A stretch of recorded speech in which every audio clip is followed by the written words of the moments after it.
This is one of the craziest and most fun supporting fire minion tactician builds in Path of Exile 2 0.5. This setup has now been perfected after a huge amount of testing, and I can confidently say that this is by far one of the highest damage minion builds that I have seen all the top players are using. The updated core idea is that we're using the supporting fire as the main Ascendancy skill, and then surrounding it with a full minion package so that the every minion is not there just for buffs, but for a huge part for damage. The big strength of this build is that supporting fire lets tacticians play like commander. You're not trying to do all the damage for yourself, but you are setting up the presence, critical weakness, minions, the block stacks, and defensive tools by letting the army and the supporting fire work together. In 0.5, this is especially interesting because minion gear, the spirit stacking, specters, and support options will give this build multiple directions. You can go more tanky with the shield and the block, or push more damage with the better minions and decrease scaling. This new version in particular is specifically built around the minion setup after the recent buffs, by using the Omen Scepter, the Valiant shield, very strong life and energy shield gear, as well as enough spirit to run a huge army. And remember, if you're looking for this build's link, then check description as I update it every single few days with new additions. So how do you actually play this build? The gameplay is mostly about staying in control and keeping the enemies inside our AoV of the raining arrows. So we move through the map with the minions ahead of you, let them engage the packs, then supporting fire will start doing its work while your defensive players will keep you safe. Because this build uses Omen Scepter with increased specter area, so Malice can apply critical weakness very consistently to the enemies around you, which helps to solve one of the biggest issues of the supporting fire, which is the low base critical chance. For mapping, we mainly just walk with the army, use the power siphon and the Malice when needed, and let the supporting fire clear the enemies, while the minions will distract and finish them off. Ray, Shield and Svalin will give you a strong block based safety layer, and the cast on block with repulsion will give you extra defensive tools when the enemies actually manage to hit you. This will make the build much safer than the raw numbers may look. And then for bosses, the goal is to keep the boss in your presence long enough for the critical weakness stacks to ramp up. Once Malice has time to build stacks, your crit chance will improve a lot, and supporting fire will become much stronger. So keep your minions alive, stay near enough to maintain pressure, and use your shield and movement to avoid the big boss hits. Our damage is not only from one source, so the build improves a lot as your minion gem levels and supporting setup will get better. And if you ever played this game for long enough, then you know that grind for currency can feel endless, and that's where Elixir.gg comes in. They are a trusted American-based platform built by actual players. They offer cheap divine, chaos, and exalted orbs as well as mirrors. Think of any item or currency that you can get in the game and they will deliver. What I really like is how smooth the whole process feels, from few clicks on their website to in-game currency in minutes. So what are you waiting for? If you want to skip the grind and enjoy the game your way, then click my link description and use code KAID for 50% off.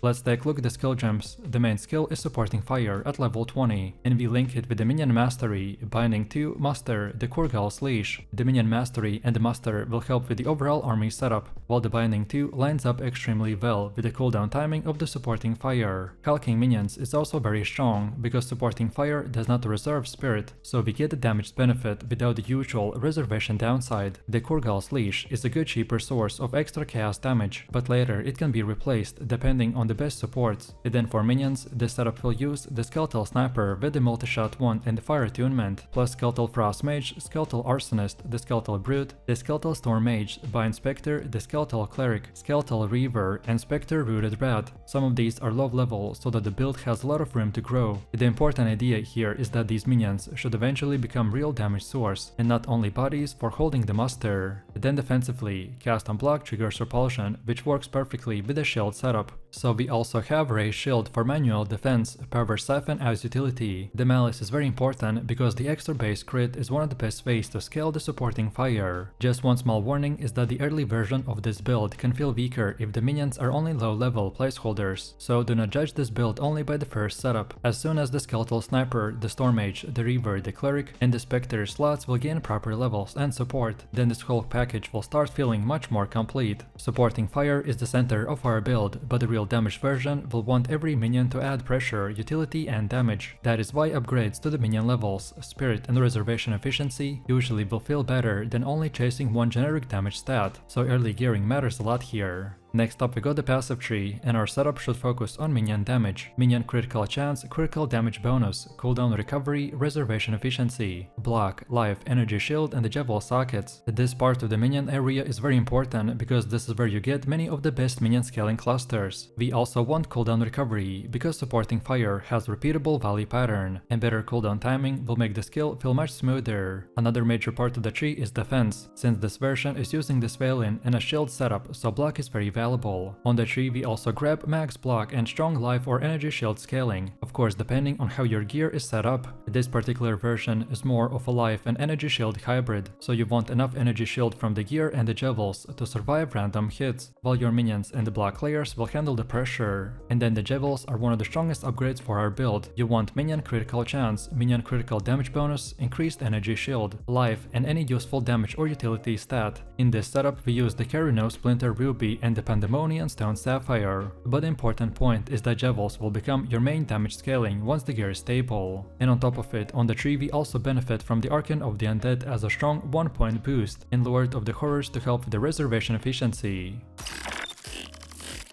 Next for Ascendancy, we're playing with the Tactician. First we take the Unleash Hell, because this gives you supporting fire and enables the entire build. Then second take a Solid Plan. This gives the build much more structure and helps the commander style gameplay feel much smoother. Then third, take the Polish the Gear, which is one of the greatest defensive nodes for the armor and evasion version, and it still gives you powerful direction if you later change gear. And finally take the Stay Light Use Cover. This gives us more defensive value and helps the build scale its mitigation layer better. The big thing with Tactician is that this Ascendancy can be built in several ways. Some versions can go with armor and evasion tank, some can go full energy shield, and some can go with the hybrid. This version, as I said, will focus on the minion supporting fire setup. And next for gear, our weapon is the Viper spell, the Omen Scepter. The important task here is increase spirit, increase presence area, minion or spell levels if possible, and anything that helps the aura style presence setup. Increased presence area is especially valuable because it lets Malice apply critical weakness to more enemies around you. Then for shield, we of course get the Svalin, the Rune Mastered Crucible Tower Shield. This is one of the main defensive pieces by giving the build very strong black value, enabling the cast on block setup with the repulsion. For helmet, our setup will use Corruption Horn, the Ancestral Tiara. Ideally, you will want plus minion skills, life, resistances, and energy shield. Then body armor is the Hate Cloak, the Soldier Cuirass, and we look for life, energy shield, resistances, and useful defensive stats. The next gloves are the Mind Fist, the Val gloves, and then the boots are the Tempest Shell, the Sycamore sandals. Here you want to prioritize life, resistances, energy shield, and the movement speed where possible. Then amulet is the Plague Grocery, the Jade Amulet, and this slot is very important long term because you want spirit and the minion levels. Then rings are the Vortex Gyre Topaz Ring and the Corpse Nail Prismatic Ring, just mostly here by solving resistances, life, and useful stats. And then the belt is the Gloomshire Utility Belt, ideally with the charm slots, flask recovery, and resistances. So overall, the supporting fire minions Tactician is a really fun new minion build because it's not locked into one exact direction. As we discussed, you can make it tankier, you can make it more minion focused, or you can just push its crit scaling even harder. This version is a strong starting point for the full minion commander setup, where supporting fire, malice, the shield defenses, and your minion army will all work together. The build has still room to improve, especially through the better specters, the higher minion gem levels, stronger javels, and more refined spirit gear, but foundation is already very solid. We have crazy block, energy shield, life, minions taking pressure, critical weakness scaling, and supporting fire volleys, adding damage from behind of the army. If you enjoy minion builds, but want something different from the usual passive summoner playstyle, then this is a very cool build in this new meta.